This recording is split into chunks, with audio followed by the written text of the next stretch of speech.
BJP के प्रदेश अध्यक्ष ने कहा कि 2024 के चुनाव की तैयारियों को लेकर बैठक की गई और साथ ही चुनाव के रोड मैप को लेकर भी चर्चा हुई।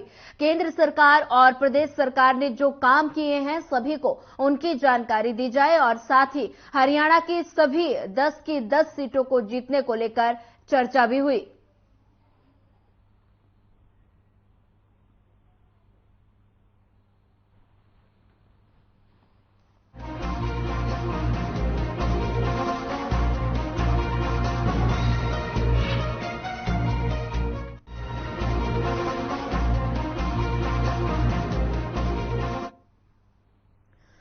अगली खबर कुरुक्षेत्र से है, जहां पिहोवा कस्बे में मिशन बुनियादी कार्यक्रम का आयोजन हुआ। कार्यक्रम का उद्देश्य है प्रतिभाशाली बच्चों की तलाश करना। कार्यक्रम में जिला मौलिक शिक्षा अधिकारी विनोद कौशिक ने कहा कि निजी स्कूलों की तर्ज पर सरकारी स्कूलों के बच्चे भी सुविधाओं से वंचित नहीं रहेंगे। वहीं निजी स्कूलों की तरह ही सरकारी स्कूलों के बच्चों को आईआईटी और जेईई में परीक्षाओं के लिए तराशा जाएगा और इसी के लिए सरकारी स्कूलों में मिशन बुनियादी और सुपर 100 अभियान चलाया जा रहा है और जिसे लेकर बच्चे और उनके अभिभावकों में खासा उत्साह है।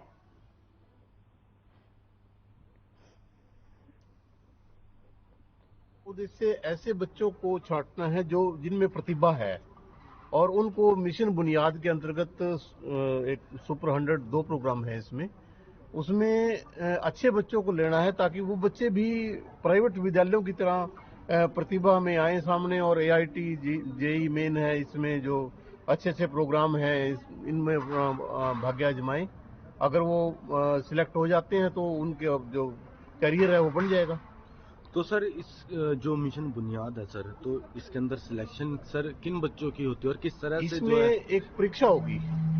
परीक्षा के अंतर्गत जो बच्चे अच्छे मार्क्स लेंगे उनको इसमें जो भाग लिया लेंगे और वो जो आगे इसमें कोचिंग लेंगे।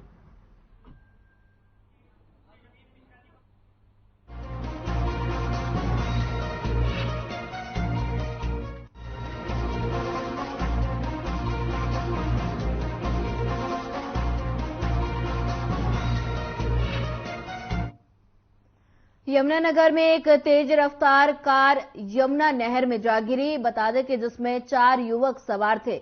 गाड़ी डूबने से पहले ही चारों सकुशल बाहर निकल आए। बुढ़िया थाना प्रभारी भूपेंद्र राणा ने बताया कि कार में 4 युवक सवार थे। मोड़ पर कार अनियंत्रित होने से ये दुर्घटना हुई है और नहर में गिरने पर कार को काफी नुकसान हुआ है।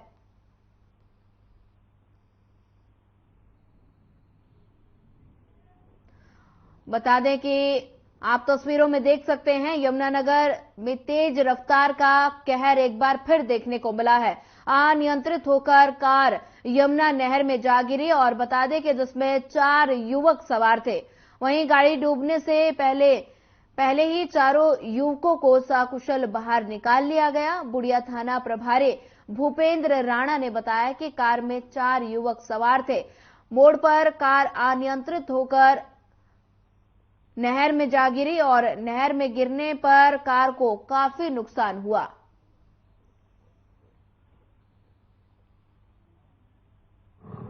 अबाउट 5 बजे हमें सूचना मिली थी कि पश्चिमी बुढ़िया के पास कोई स्विफ्ट कार नहर में गिर गई है।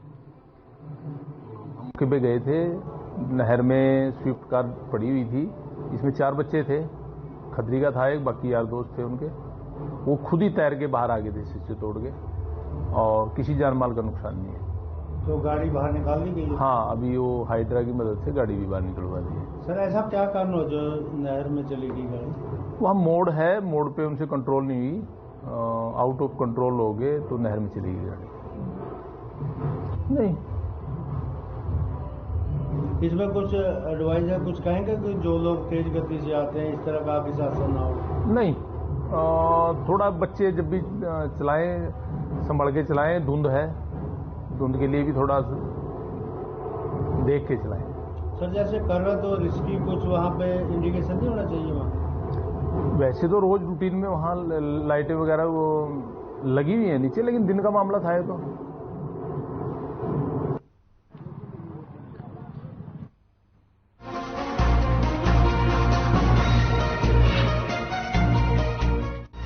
गृह मंत्री के अंबाला स्थित उनके निवास स्थान पर फरियादी अपनी फरियाद लेकर पहुंचे। बता दें कि गृह मंत्री के सामने कबूतरबाजी से जुड़े कई मामले सामने आए हैं, जिन पर एसआईटी को कार्रवाई करने के निर्देश दिए गए हैं। और एक फरियादी ने बताया कि एजेंटों ने उसे जर्मनी वर्क वीजा पर भेजने के नाम पर 6 लाख रुपए की ठगी की है। आरोपियों ने उसे जर्मनी भेजने की बजाय झांसा देकर रूस भेज दिया। और वहीं बता दें कि कुछ दिन रहने के बाद आगे भेजने की बजाय उसे भारत वापस आने को कहा गया। इसी तरह और भी कई कबूतरबाजी के मामले सामने आए हैं।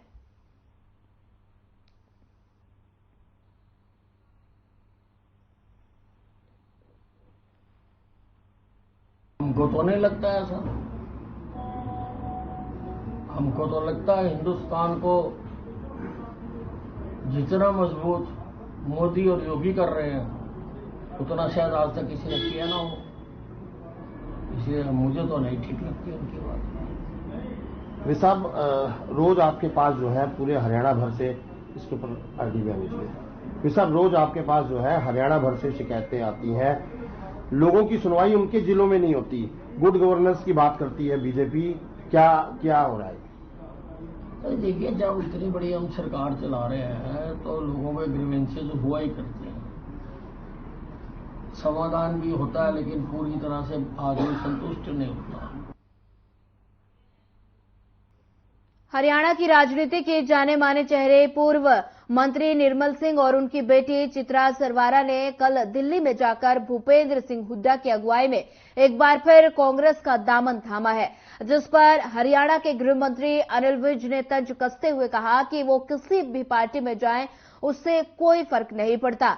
हरियाणा में एक बार फिर कोरोना के मामले बढ़ने लग गए हैं। हाल ही में अंबाला से भी 2 कोविड के मामले सामने आए हैं। ये दोनों मरीज विदेश से वापस आए थे और इन बढ़ते मामलों को लेकर स्वास्थ्य मंत्री अनिल विज ने बताया कि हमारी तैयारी पूरी है। और साथ ही विज ने जगन्नाथपुरी मठ के शंकराचार्य निशलावंद सरस्वती के उस बयान का पलटवार किया जिसमें उन्होंने कहा था कि मोदी और योगी उत्तर प्रदेश में 3 पाकिस्तान बनाने की नींव डाल रहे हैं। इस पर विज ने कहा कि हमें ऐसा नहीं लगता, हमें तो लगता है कि हिंदुस्तान को जितना मजबूत मोदी और योगी ने किया है उतना किसी ने नहीं किया होगा।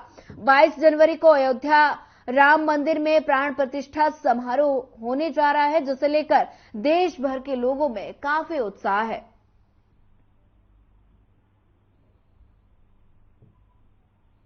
क्या फर्क पड़ता है उससे, किसी पार्टी में जाएं, हमें तो कोई फर्क नजर नहीं आता। पहले एफडीएच में गए, अपनी पार्टी बनाई, फिर जो है आप में गए, अब एक बार फिर जो है वो कांग्रेस ज्वाइन कर रहे हैं। मैंने कहा ना कि कहीं जाएं, उससे किसी ने कुछ नहीं लेना देना। सर ज्वाइनिंग के टाइम पे भी जो है वो गुटबाजी नजर आई, सुरजेवाला और शैलजा जो है वो नहीं दिखाई दी है, जबकि एकजुटता की बात करते हैं कांग्रेस। अब पता नहीं ना इन्होंने कांग्रेस को ज्वाइन करा या किसी धड़े को ज्वाइन करा।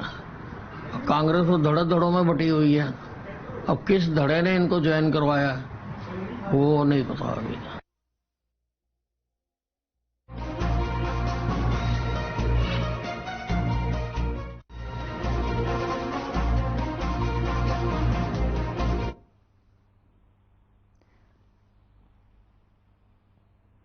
कैबिनेट मंत्री मूलचंद शर्मा ने बल्लभगढ़ को 2 बड़े सौगात दी है। कैबिनेट मंत्री ने बल्लभगढ़ की अनाज मंडी में डिस्पोजल की आधारशिला रखी और बता दें कि वहीं रनहेड़ा गांव में सरकारी स्कूल की भी आधारशिला रखी गई और ये दोनों काम करीब 2.5 करोड़ की लागत से बनकर तैयार होंगे। बल्लभगढ़ के लोगों को अब मंडी में भरने वाले बरसाती पानी से छुटकारा मिल जाएगा। तो वहीं दूसरी तरफ ग्रामीण क्षेत्र के बच्चों को सरकारी स्कूल में नई बिल्डिंग मिलेगी। इसी के बीच उन्होंने कांग्रेस पर भी तंज कसा। वहीं भूपेंद्र सिंह हुड्डा को आड़े हाथों लेते हुए उन्होंने कहा कि कांग्रेस ने जनता को गुमराह और लूटने का काम किया है। वहीं स्थानीय लोगों ने परिवहन मंत्री के द्वारा लगातार किए जा रहे विकास कार्यों के लिए उनका शॉल भेंट कर स्वागत किया।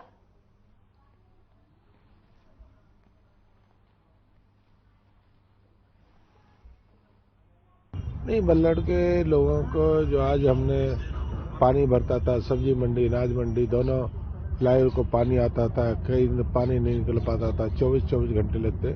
अब इसके बाद जल्दी से जल्दी यहाँ का हमने 1 करोड़ की लागत से इसका उद्घाटन किया है और सब्जी मंडी, अनाज मंडी जितना दोनों फ्लाईओवर को जो पानी आता था मात्र जैसे पूरे शहर में निकल जाता, मात्र उसी गति के साथ पानी निकलेगा और 75 HP की 4 मोटर लगेंगी और शहर की मंडी को जल्दी ये राहत मिलेगी, पानी जल्दी और लोगों को जो बार बार पानी के लिए कहते थे पानी भरा हुआ उससे राहत मिलेगी।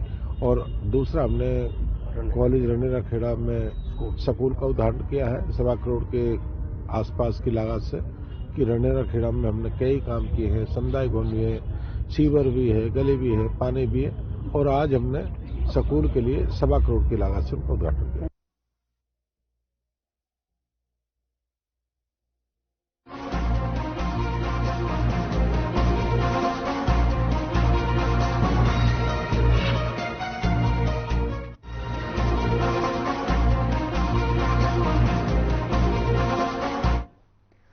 हरियाणा उदय मुहिम के तहत नशे के खिलाफ चलाए जा रहे अभियान में युवाओं और ग्रामीणों को जोड़कर युवाओं को शिक्षा, खेलकूद के प्रति प्रेरित करने के लिए महेंद्रगढ़ पुलिस ने गांव खैरोली में खेल प्रतियोगिता आयोजित कराई। इस दौरान ग्राम पंचायत खैरोली के सरपंच और व्यक्तियों को पुलिस अधीक्षक ने मोमेंटो भेंट कर सम्मानित भी किया और इसी के साथ पुलिस विभाग की तरफ से गांव खैरोली को वॉलीबॉल खेल का सम्मान भी दिया गया। बता दें कि इस पर ग्रामीणों ने कहा कि समाज को नशा मुक्ति बनाने में वो पुलिस का पूरा सहयोग करेंगे। वहीं उन्होंने कहा कि इस अवसर पर गांव के खेल प्रतियोगिता करने का मकसद युवाओं को नशे से दूर रहने के लिए प्रेरित करना है और उनका ये प्रयास सफल भी होगा।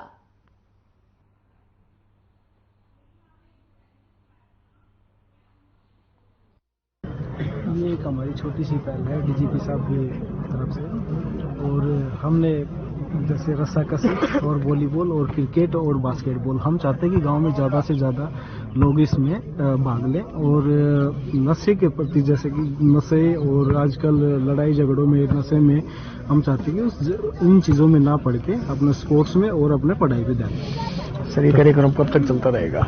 नाम नीरज है जी, गाँव खैरोली से सरपंच। हमारे यहाँ खेल का आयोजन हुआ पुलिस प्रशासन की तरफ से और बहुत ही बढ़िया खेल हुआ। शाजी आवास खैरोली 2 गाँव की टीम थी।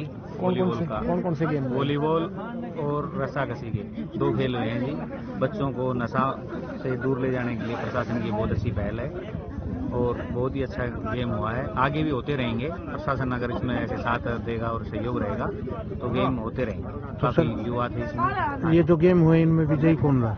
विजयी सर एक वॉलीबॉल शूटिंग में तो शाजियावास की टीम थी, शूटिंग में खैरोली की, स्मैशिंग में शाजियावास की टीम विजयी रही और रस्साकशी में खैरोली और शाजियावास के। इसमें शूटिंग, स्मैशिंग, वॉलीबॉल और रस्साकशी है। ये हमारे गेम करवाने का उद्देश्य है कि लोगों के अंदर जागरूकता पैदा हो। हमारे जो जवान बच्चे हैं ये नशे की तरफ आकर्षित ज़्यादा हो रहे हैं, तो हमारी एक पहल है कि हम इस प्रकार की अपनी पूरी कोशिश करें कि युवा बच्चे अपनी सही दिशा में जाकर देश का नाम अपने रोशन करें और अपने जो नशा आपराधिक गतिविधियां हैं उससे छोड़ के ना अपनी लाइन में आकर देश का नाम रोशन करें, हरियाणा प्रदेश का नाम रोशन करें। ये हमारे एसपी साहब श्री निरीक्षक अग्रवाल जी की अगुवाई में, दिशा निर्देश में ये हमारा कार्य चल रहा है और आगे भी चलता रहेगा।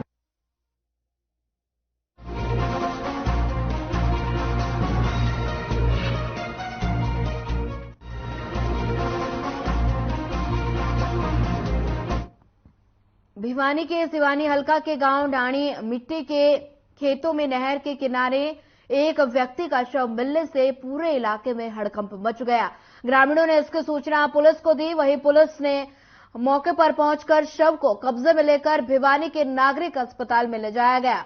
वहीं फिलहाल मृतक की पहचान नहीं हो पाई है। जांच अधिकारी ने बताया कि देसर फीडर के निकट खेतों के रास्ते में एक अज्ञात व्यक्ति का शव मिला है, जिसे सफेद कुर्ता पजामा और एक कंबल ओढ़े हुए था और बता दें कि मृतक की उम्र लगभग 50 साल से अधिक आंकी जा रही है।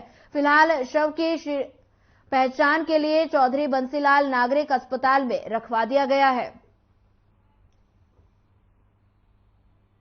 सिंह है जी, ये जो है हमारे परिवार का था और ये सुबह गांव देवसर मोड़ पर इसकी चाय की दुकान है। ये सुबह जल्दी उठ करके चाय की दुकान खोलने के लिए आया हुआ था, तो हो सकता है इसने दुकान खोलने की भी कोशिश की हो और सर्दी के कारण ये नहीं खोल पाया हो।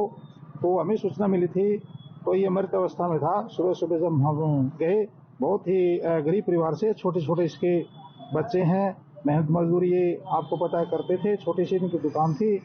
अब हमारी तो यही सरकार से रिक्वेस्ट है कि इसकी आर्थिक मदद की जाए। जिनका नाम फूल कुमार था और इसने देवसर मोड़ के पास में चाय की दुकान की हुई थी, तो किसी कारणवश इसकी पता नहीं मृत अवस्था में मिला ये। और मैं ड्यूटी पर था, ड्यूटी से मेरे पास किसी ने फ़ोन किया, तो मैं डायरेक्ट इमरजेंसी में आया। वहाँ से 2 बंदे इसको इमरजेंसी में लेके आए हैं। बिल्कुल गरीब फैमिली से है और 3 छोटे छोटे इसके बच्चे हैं, 2 लड़कियां, 1 लड़का है। तो इसको कुछ इसके लिए परिवार के लिए सरकार से कुछ सहायता मिल सके, जिससे इसके परिवार का गुजारा हो सके। इनको आर्थिक सहायता की भी जरूरत है। सूचना प्राप्त हुई थी, एक व्यक्ति फूल कुमार के नाम से है, उन्होंने बताया ये सड़क के किनारे पड़ा था, इसके मुंह से और कान से खून निकला हुआ है और इसको जीएच भिवानी उसके परिवार वाले लेके आए थे और इसकी उस दौरान मृत्यु होगी। इसके भाई श्याम सुंदर के बयान पे अभी कार्रवाई करे, पोस्टमार्टम की रिपोर्ट आने बाद जैसी पता लगने के बाद जैसा भी होगा कार्रवाई की जाएगी। शिवानी थाना में सूचना मिली थी कि एक लावारिस नाम पता न मालूम व्यक्ति, उम्र करीब 50 साल है, सफेद कमीज पजामा पहने हुए, वहाँ शिवानी के नजदीक गांव है डानी मिट्टी, उसके साथ में रजबा है देवसर फीडर, उस फीडर के साथ नीचे बगी लोट में पड़ी हुई होने वाली सूचना मिली थी। चलो तो सूचना पर वह मौका पर पहुंचे तो ये अधेड़ उम्र का व्यक्ति कम्बल ओढ़े हुए नहर की बगी लोट के साथ में लेटा हुआ था, ऊपर कम्बल ओढ़ा हुआ था। चेक किया तो मरता अवस्था में था। वहां पहचान के लिए काफी प्रयास किए, आसपास के लोगों को मोबाइलों द्वारा या स्थानीय पत्रकारों से उनसे संपर्क करके आसपास के गांवों में आदमी भेजकर इसके फोटो भी जमा कर इसकी पहचान कोई नहीं हुई। सबको यहाँ पहचान के लिए सामान्य अस्पताल भिवानी में रखवाया गया है।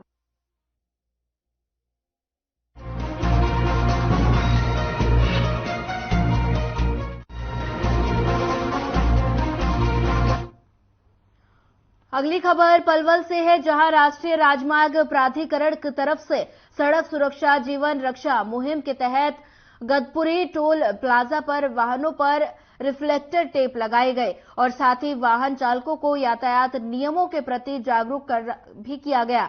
वहीं बिना हेलमेट के राष्ट्रीय राजमार्ग पर सफर करने वाले गदपुरी गांव के रहने वाले पीयूष ने बताया कि सड़क सुरक्षा जीवन रक्षा मुहिम के तहत आज उन्हें राष्ट्रीय राजमार्ग प्राधिकरण के अधिकारियों द्वारा यातायात नियमों के प्रति जागरूक किया गया और वो भी अब ये प्रण लेते हैं कि वो आगे से राष्ट्रीय राजमार्ग या सड़कों पर सफर करते समय हेलमेट का जरूर प्रयोग करेंगे।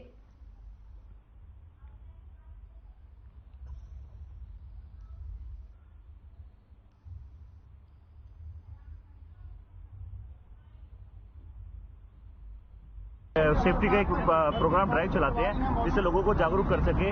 तो आप देख ही रहे हो कि सर्दी का मौसम है, फॉग बहुत ज़्यादा हो रही है। रिफ्लेक्टिव टिप लोगों लगा के गाड़ी के पीछे लगा के हम उनको जागरूक कर रहे हैं कि गाड़ी कैसे चलाई जाए और कितनी स्पीड से चलाई जाए और लोगों का कैसे ध्यान रखा जाए।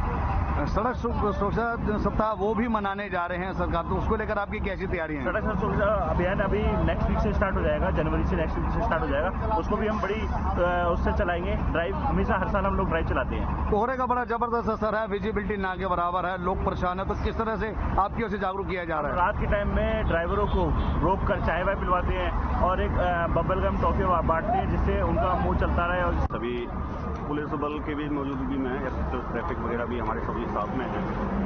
सभी को एक ये संदेश दिया जा रहा है कि जीवन कितना बहुमूल्य है, इसके प्रति थोड़ा सचेत रहें और अपनी छोटी सी लापरवाही की वजह से किसी की मतलब दुर्घटना भी हो सकती है। तो इस वजह से आज ये हमारी टीम द्वारा ये अपना रिफ्लेक्टिव टेप वगैरह गाड़ियों के ऊपर लगाए जा रहे हैं। इसके अलावा और क्या क्या जानकारी वाहन चालकों को दी जा रही है? इनको रॉन्ग साइड न चलना, सीट बेल्ट का उपयोग करना, हेलमेट लगा के चलना और गाड़ी फॉग लाइट अपना लगा के रखना, क्योंकि फॉगी सीजन है, इसमें फॉग लाइट का उपयोग करना बहुत जरूरी है, आवश्यक है। तो अपना सीट बेल्ट वगैरह लगा के और कम स्पीड में, स्लो स्पीड में थोड़ा सा अपना गाड़ी चलाएं। NHAI की ओर से जो सुविधाएं दी जा रही है, जैसे कि रास्ते में जो रोड पर पेट्रोलिंग की जाती है, क्या वो सुविधा भी चल रही है? जी वो भी है। लगातार विजिबिलिटी कम हो रही है। जी विजिबिलिटी लगातार कम हो रही है, ये भी एक मुख्य कारण है और सभी लोगों को इसके तहत हमारी गाड़ी द्वारा संदेश दिया जाता है।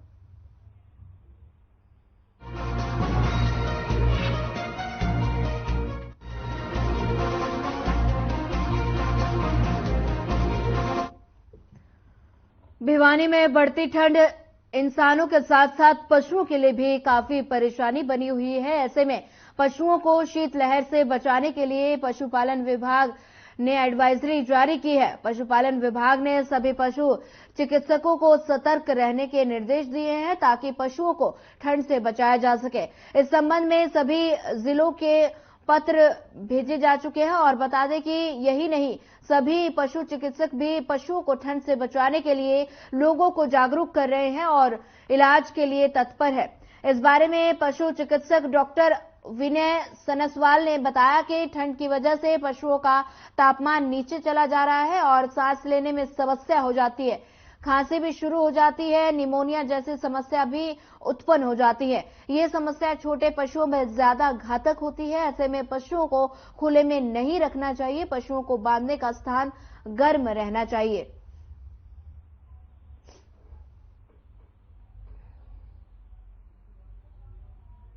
बलविंदर गांव बलियाली का रहने वाला हूं।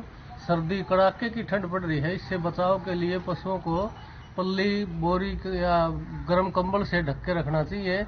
हम ढकते हैं। ज्यादा सर्दी के कारण पशुओं में 2 किलो 2.5 किलो दूध की कमी आ गई है और पशुओं को दूध की कमी न आए इसके लिए हमें चाट ज्यादा डालनी चाहिए। ज्यादा जो है चाट डाल रहे हैं और सर्दी से पशुओं को नमोनिया बुखार हो जाता है। इसके लिए हमें पशु चिकित्सक को तुरंत पशु चिकित्सक से संपर्क करते हैं। पशुपालन विभाग के महानिदेशक द्वारा सभी पशु चिकित्सालयों को निर्देश दिए गए हैं कि अपने क्षेत्र में आने वाले पशुओं का कैसे सर्दी से बचाव किया जा सकता है, इसके बारे में लोगों को जागृत करें। आजकल देखने में आ रहा है कि तापमान बहुत ज़्यादा गिर रहा है, इसकी वजह से पशुओं का भी तापमान कम हो रहा है, दूध की कमी हो रही है, निमोनिया के केस भी आ रहे हैं। छोटे कटड़ियों और बछड़ियों में ये समस्या ज़्यादा आ रही है। पेशाब के बंदे के केस भी इस दौरान आते हैं। तो एडवाइजरी जारी करके ये बताया गया है कि आप जो इस तरह के केस हों उनको तुरंत पशु चिकित्सालय में दिखाएं। दूसरा, पशुओं को सर्दी से बचाने के लिए उनको कंबल वगैरह उड़ा कर रखें। नीचे पराली या तूड़ा वगैरह डालकर पशु को गर्म रखें। उस कमरे को जहां पशु बांधा जाए गर्म रखें।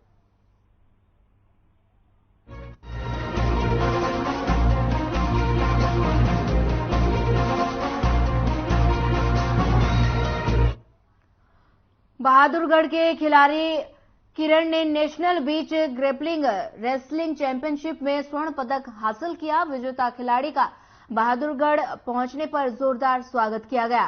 खिलाड़ी किरण ने बताया कि हाल ही में विशाखापट्टनम में आयोजित हुई नेशनल बीच ग्रेपलिंग रेसलिंग चैंपियनशिप में उसने स्वर्ण पदक हासिल किया है। इस प्रतियोगिता में देश भर के सैकड़ों खिलाड़ी अपनी प्रतिभा का प्रदर्शन करने पहुंचे थे। किरण ने 56 किलोग्राम भार वर्ग के अंडर 15 में मुकाबले में प्रतिद्वंदी को पछाड़कर स्वर्ण पदक हासिल किया, जिसके बाद किरण का कमल विहार स्थित चौगान माता मंदिर में जोरदार स्वागत किया गया।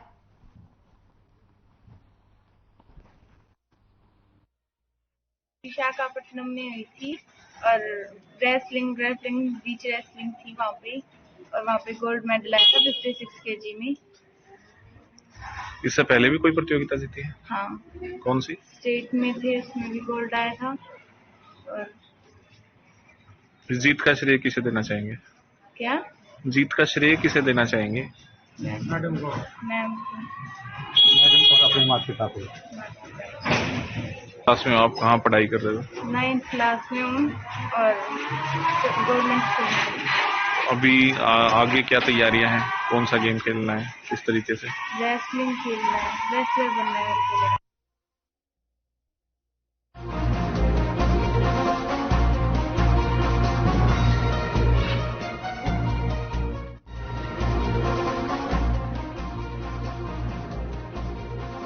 चलिए इस वक्त आपको बड़ी खबर से रूबरू करा देते हैं। सीएम योगी ने सुनी फरियाद, गोरखनाथ मंदिर में लगा जनता दरबार। बड़ी खबर, अहम जानकारी आपको दे रहे हैं। जनता दर्शन में उमड़ी भारी भीड़। बड़ी खबर, अहम जानकारी, गोरखनाथ मंदिर में लगा जनता दरबार। सीएम योगी ने सुनी लोगों की फरियाद। बता दें कि सीएम योगी ने लोगों की फरियाद सुनी है। जनता दर्शन में उमड़ी भारी भीड़, गोरखनाथ मंदिर में लगा जनता दरबार। बड़ी खबर, अहम जानकारी आपको बता रहे हैं। यूपी के सीएम योगी आदित्यनाथ ने लोगों की फरियाद सुनी है। बड़ी खबर, अहम जानकारी, जनता दरबार लगाया गया है जिसमें सीएम योगी ने लोगों की फरियाद सुनी है। बड़ी खबर, अहम जानकारी, गोरखनाथ मंदिर में लगाया गया जनता दरबार। बता दें कि आप तस्वीरों में देख सकते हैं, सीएम योगी आदित्यनाथ ने लोगों की समस्याएं सुनी और मौके पर अधिकारियों को समस्या का निराकरण करने के निर्देश भी दिए। बता दें कि गोरखनाथ मंदिर में जनता दरबार लगाया गया है और जनता दरबार लगाकर सभी लोगों की समस्याएं सुनी गई है। बता दें कि सीएम योगी आदित्यनाथ ने सभी लोगों की समस्याएं सुनी और मौके पर अधिकारियों को समस्याओं का समाधान करने के निर्देश भी दिए। बता दें कि गोरखनाथ मंदिर में जनता दरबार लगाया गया है और जिसमें यूपी के सीएम योगी आदित्यनाथ ने लोगों की समस्याएं सुनी और वहीं जनता दर्शन के लिए काफी संख्या में लोग यहां दिखे।